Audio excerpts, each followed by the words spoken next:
చివరి మాటగా మనం చూస్తే లూకా సువార్త 23వ అధ్యాయము 46వ వచనాన్ని, అప్పుడు యేసు గొప్ప శబ్దంతో కేకవేసి, తండ్రి నీ చేతికి నా ఆత్మను అప్పగించుకొనుచున్నాను. దేవునికి స్తోత్రం. అనగా ఆయన సిలువలో పడిన ప్రతి ప్రయాసకు ఇప్పుడు సంపూర్ణమైనటువంటి విషయముగా ఇక్కడ మనం చూస్తాం. అనగా సమాప్తమైనది అనేటువంటి విషయాన్ని మనం ధ్యానించుకున్నాం.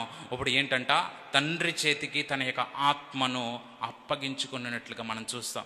అనగా తండ్రి ఇచ్చినటువంటి జీవితాన్ని, తండ్రి అనుగ్రహించినటువంటి మహిమను ఈ లోకమంతటికి కూడా ప్రకటించి, తండ్రి ద్వారా ఆయన అనేక మహిమలను పొందుకున్నటువంటి విషయాన్ని బట్టి అనేక మందికి చెందించవలసినటువంటి ప్రత్యేక ఘనతను ప్రభువు అయిన తండ్రికి చెల్లించి, ఇప్పుడు తండ్రి చేతికి ఆయన ఏం చేసుకుంటున్నారంట, తన యొక్క ఆత్మను అప్పగించుకుంటున్నారు. అనగా ఆయన ఆత్మ ఎవరి ద్వారా యుద్ధం నుండి అయితే వచ్చిందో, మరలా ఇప్పుడు ఆత్మ ఎక్కడికి వెళ్తుందంట, అదే తండ్రి చేతిలోనికి వెళ్తుంది. దేవునికి స్తోత్రం, హల్లెలూయా.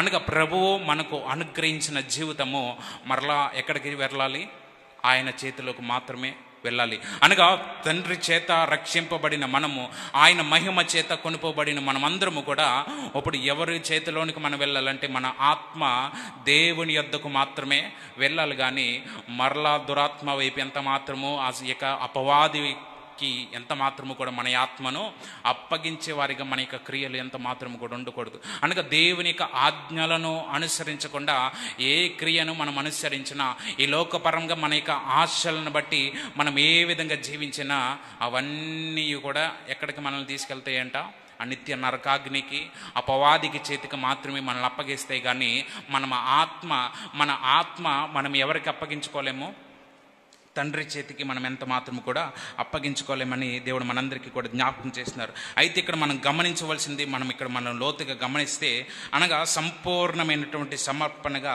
ఇక్కడ మనం చూస్తే, అనగా ప్రభువైన యేసుక్రీస్తు వారు తన యొక్క ప్రాణాన్ని కోరలేదు, కానీ ఆయనే తన యొక్క ప్రాణమును ఏం చేశారంట, అప్పగించుకున్నారు. ప్రభువా, తండ్రి నీ చేతికి నా ఆత్మను అప్పగించుకుంటున్నాను.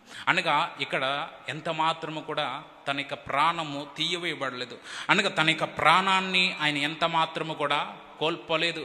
వారు పొందినటువంటి, అనగా వారు చేసినటువంటి గాయములకు, వారు గాయపరిచిన ప్రతి గాయమును బట్టో, లేకపోతే వారు చేసినటువంటి హింసలను బట్టో ఆయన తన యొక్క ప్రాణాన్ని విడిచిపెట్టలేదు. ఆయనే సంపూర్ణంగా సమర్పణగా ఇప్పుడు ఏం చేశారంట, తన యొక్క ప్రాణాన్ని తండ్రి చేతికి అప్పగించుకున్నటువంటి సందర్భము ఇక్కడ మనం చూస్తే, ఇక్కడ జీవించేవాడును నేను కాదు, క్రీస్తే నాయందు జీవించుచున్నాడని అపోస్తలుడైనటువంటి పౌలు గారు ఏ విధంగా అయితే ఒక సమర్పణ తండ్రికి అప్పగించుకున్నారో, తన యొక్క ప్రాణం ఎంత మాత్రమో తీయబడలేదు. కానీ ఏం చెప్తున్నారంట, ఇక్కడ జీవించేవాడను నేను కాదు, తండ్రి నాయందు జీవించుచున్నాడు. అనగా ప్రభు అయిన యేసుక్రీస్తు ప్రభువారు, అనగా దేవుడే మన యందు ఏం చేయాలంట, జీవించాలి. కానీ నేటి వరకు మనము జీవిస్తున్నామంటే జీవిస్తున్నాం, కానీ ఇక్కడ జీవించే వారము మనముగా ఉండకూడదు, మన క్రియలుగా ఉండకూడదు, మన ఆలోచనలుగా ఉండకూడదు.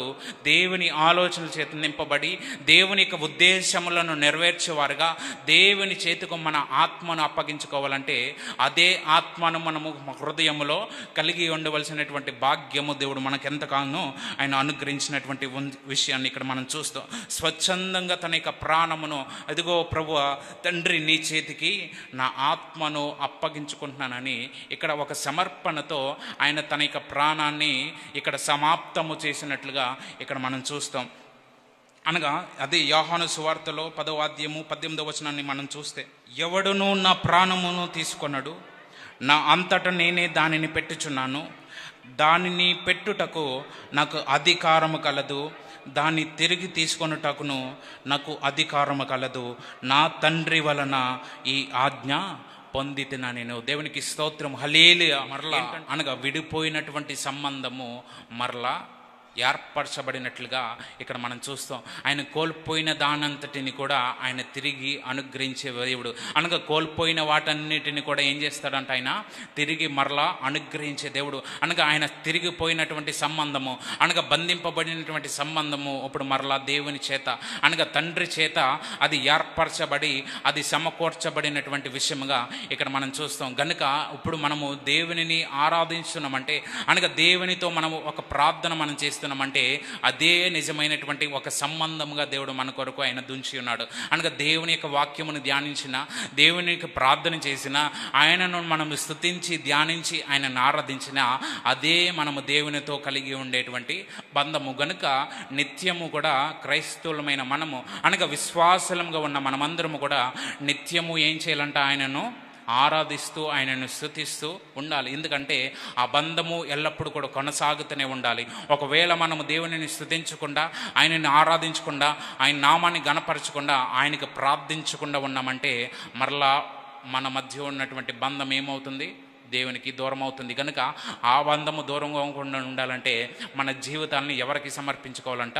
ఎవరైతే మనకు జీవితాన్ని అనుగ్రహించారో, ఎవరైతే మన యొక్క ప్రాణము కొరకు తన యొక్క ప్రాణాన్ని సమర్పించుకున్నారో వారి చేతులకు మాత్రమే యొక్క ప్రాణము వెళ్ళాలి. కానీ మరొక్కరి చేతికి, అపవాదికి చేతికి ఎంత మాత్రము కూడా మన యొక్క జీవితాలు, మన యొక్క ప్రాణం ఎంత మాత్రము కూడా అప్పగింపకూడదని దేవుని యొక్క వాక్యం సెలవిస్తుంది. కనుక తండ్రి చేతికి తన యొక్క ప్రాణమును అప్పగించుకున్నారు. మరి మన జీవితాలని మనం ఎవరికి అప్పగించుకోవాలి? మన యొక్క ప్రవర్తనను, మన యొక్క యథార్థతను, మన యొక్క నీతిని ఇప్పుడు ఎవరికి అప్పగించుకోవాలంటే దేవుని యొక్క సముఖమునకు, అనగా దేవునికి మాత్రమే మనం అప్పగించుకోవాలి. కానీ ఏ నరునికి కానీ మన ప్రాణము మీద ఎంత మాత్రము కూడా అధికారము లేదు. కనుక అధికారము కలిగినటువంటి దేవునికి మాత్రమే నీ జీవితాన్ని అప్పగించుకోగలిగితే ఆ ప్రాణమును దేవుడు ఏ విధంగా కాపాడాలో ఆ విధంగా దేవుడు తన యొక్క కృపను దేవుడు ఆ ప్రాణం మీద కురిపిస్తాడు. అనగా దేవుని యొక్క కృప చేత ఆ ప్రాణము ఏ విధంగా దేవుని రాజ్యానికి నడిపించబడాలో, ఆ ప్రాణం ఏ విధంగా నిత్య రాజ్యానికి నడిపించబడాలో, దేవునికి అప్పగించుకున్న వారి యొక్క ప్రాణము క్షేమముగా నిత్య రాజ్యానికి ప్రవేశించబడుతుంది. కానీ దేవుని యొక్క జీవితానికి, అనగా ఆయన చిత్తానికి అప్పగింపబడిన ప్రతి ఒక్క ప్రాణము ఆయనకి దూరం అవుతుంది. ఆయనతో ఉన్నటువంటి సంబంధాన్ని కోల్పోబడుతుంది. ఆయనతో ఉందన్నటువంటి ప్రత్యేక సంబంధము, ఆయనతో ఉన్నటువంటి సహవాసము, ఆయన మనకు అనుగ్రహించిన ఆ యొక్క విమోచన, ఆ యొక్క ప్రాణము కోల్పోయినటువంటి సందర్భంగా ఇక్కడ మనం మరణం పైన ఇక్కడ విజయాన్ని దేవుడు కలిగి ఉన్నటువంటి సందర్భం మనం చూస్తాం. అనగా తండ్రి చేతికి తన యొక్క ఆత్మను అప్పగించుకోవడం ద్వారా ఆయన మరణము పైన విజయాన్ని కలిగి పునరుత్థానుడై తిరిగి లేచినటువంటి సందర్భం మనందరం కూడా చూస్తాం. దేవునికి స్తోత్రం, హల్లెలూయా. అయితే ఇదెంత మాత్రము ఆయనకు కలిగినటువంటి ఓటమి అయితే కాదు. అనగా సిలువలో తను తాను కాపాడుకోలేనందుకు ఆయన సిలువలో ఓడిపోయినటువంటి వ్యక్తి అయితే కాదు. అనగా ఆయన సిలువలో ముగించవలసిన ప్రతి వాటిని, ఆయన సిలువలో లేఖనములను నెరవేర్చవలసిన ప్రతి ఒక్క వాటిని ఆయన సమకూర్చి లేఖనములన్నిటినీ నెరవేర్చి ఆ సిలువలో ఆయన చేయవలసిన, అనగా ఆయన సంపూర్తి చేయవలసిన వాటన్నింటిని కూడా సమాప్తము చేసి తన యొక్క ప్రాణమును తండ్రి చేతికి అప్పగించుకోకున్న తరువాత ఇప్పుడు ఏం పొందుకున్నారంటే ఆ మరణం పైన విజయాన్ని పొందుకున్నారు. అనగా మన జీవితంలో మనము దేవునికి అప్పగించుకోవాల్సిన వాటన్నిటిలో మనము దేవునికి అప్పగించుకున్నప్పుడు ఈ లోకంలో ఉన్నటువంటి ప్రత్యేక శ్రమలపైన, ఈ లోకంలో ఉన్నటువంటి ప్రత్యేక శ్రమలపైన, ప్రత్యేక సమస్యలపైన దేవుడు మనకి అధికారాన్ని అనుగ్రహించి వాటన్నిటి మీద, అనగా శత్రువు పైన దేవుడు మనందరికీ ఏం కలిగజేస్తాడంట? విజయాన్ని, ఎల్లప్పుడూ కూడా స్వాతంత్ర్యాన్ని దేవుడు మనందరికీ కూడా కలిగజేస్తాడు. దేవునికి స్తోత్రం, హల్లెలూయా. ఫిలిప్పీలకు రాసిన పత్రిక 2వ అధ్యాయము 8-9 వచనాలు చదువుకుని, మరియు ఆయన ఆకారమందు మనుష్యుడిగా కనబడి మరణము పొందినంతగా, అనగా సిలువ మరణము పొందినంతగా విధేయత చూపిన వాడై తన్ను తాను తగ్గించుకొనెను.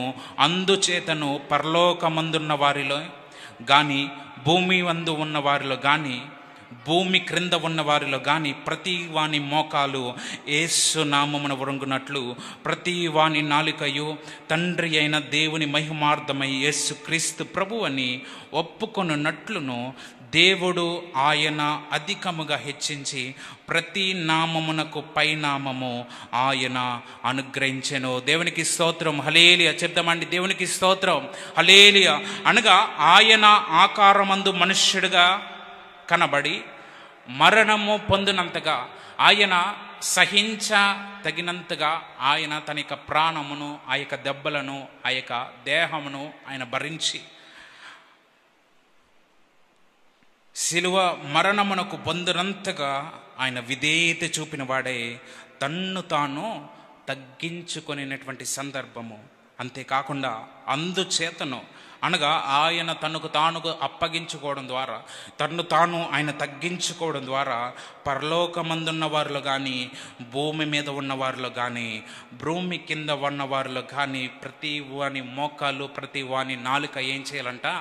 యేసుక్రీస్తు ప్రభు వారి నిజమైన దేవుడని, ఆయనే సొంత రక్షకుడని, ఆయన ద్వారే నిత్య రాజ్యము పరలోకం ఉందని ప్రతి వాని మోకాలు, ప్రతి వాని నాలుక ఏం చేయాలంట? పలకబడాలని దేవుని యొక్క వాక్యము సెలవిస్తుంది. గనుక ఆయన లేఖన ప్రకారము కూడా ఆయన ప్రవచనము, ప్రవించిన ప్రతి ఒక్క ప్రవచనము ఈ లోకపరముగా కూడా అది జరుగుతుంది. దేవునికి స్తోత్రం, హల్లెలూయా. అనగా ఎవరైతే దేవునికి విరోధంగా జీవించి, ఎవరైతే దేవునిని అన్యాయముగా వారు హింసించి, అనగా ఆయన సేవకులను కానీ, ఆయనని ఆరాధించే వారు కానీ ఎంతమంది అయితే హింసలు నందారో వారందరూ కూడా ఇప్పుడు ఎక్కడికి వస్తారంట?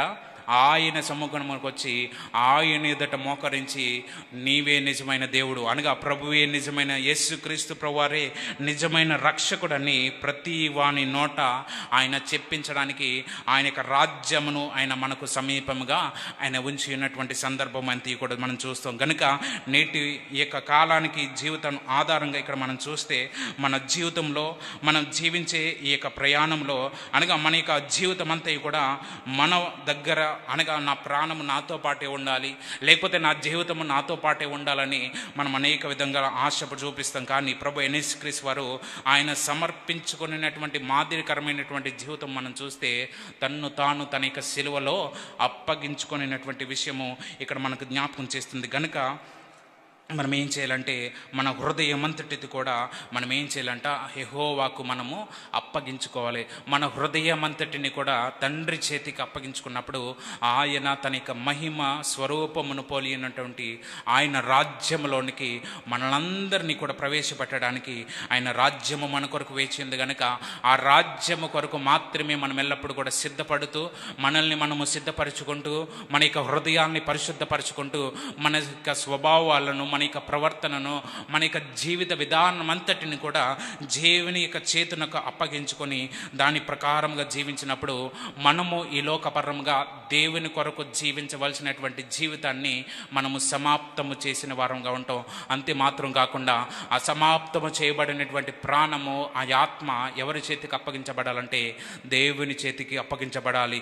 దేవుని చేతికి అప్పగించబడాలంటే దేవుని యొక్క పోలికలోనికి ఉన్న మనము, అనగా దేవుని యొక్క స్వభావంలోనికి మనం మార్చబడాలి. అనగా ఆయన ఏ స్వరూపం నందు మానవుడిగా ఆయన ఈ లోకమందు జీవించారో అదే విధంగా ఎటువంటి దోషము, ఎటువంటి పాపము, ఎటువంటి నేరము చేయని వారిగా ఆయన సముఖం ఎదుట మనము నిలవబడితే ఆయన ఏర్పరిచిన అనిత్య మహిమలో మనందరినీ కూడా ఆయన నిలబెట్టడానికి ఆయన సమీపంగా ఉన్న దేవుడు. కనుక సిలువలో ఆయన పలికిన 7 మాటలు మనకు జ్ఞాపకం చేసేది ఏంటంటే, మొదటిది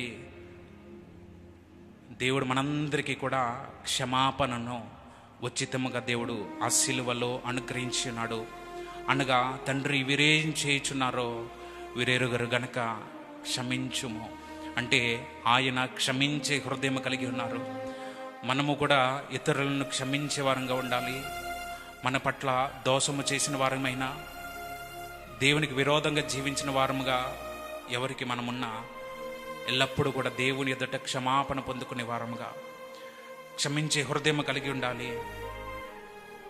అనగా మరలా ఆ యొక్క నిత్య రాజ్యంలో, ఆ యొక్క పరదేశంలో మనం ఉండాలని ఆయన ఆలోచించున్నాడు. అంటే మనకు నిత్య రక్షణను దేవుడు అనుగ్రహించి ఉన్నాడు.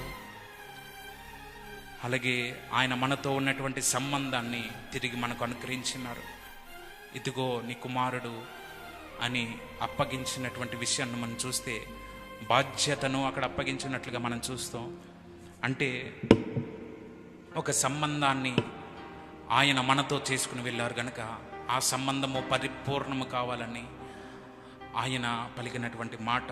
గనుక ఎంత మాత్రము మన హృదయములను కఠినపరచుకోకుండా, ఎంత మాత్రము మన జీవితాల్ని నిర్లక్ష్య పెట్టుకోకుండా, ఎంత మాత్రము మన యొక్క హృదయాల్ని, మన యొక్క జీవితాన్ని అపవాది చేతికి అప్పగించుకోకుండా దేవుని చేతికి అప్పగించుకోగలిగితే నీ జీవితం అంతటిలో ఆయన చేయవలసిన ప్రతి ఒక్క కార్యములను ఆయనకు అప్పగించుకున్న వారందరి పట్ల ఆయన నెరవేరుస్తాడని దేవుని యొక్క వాక్యం సెలవిస్తుంది. కనుక ప్రతి ఒక్కరము కూడా దేవుని సన్నిధిలో ఆశతో ఆసక్తితో దేవుని సన్నిధిలో ప్రార్థన చేసుకుందాం. స్తోత్రం, స్తోత్రం.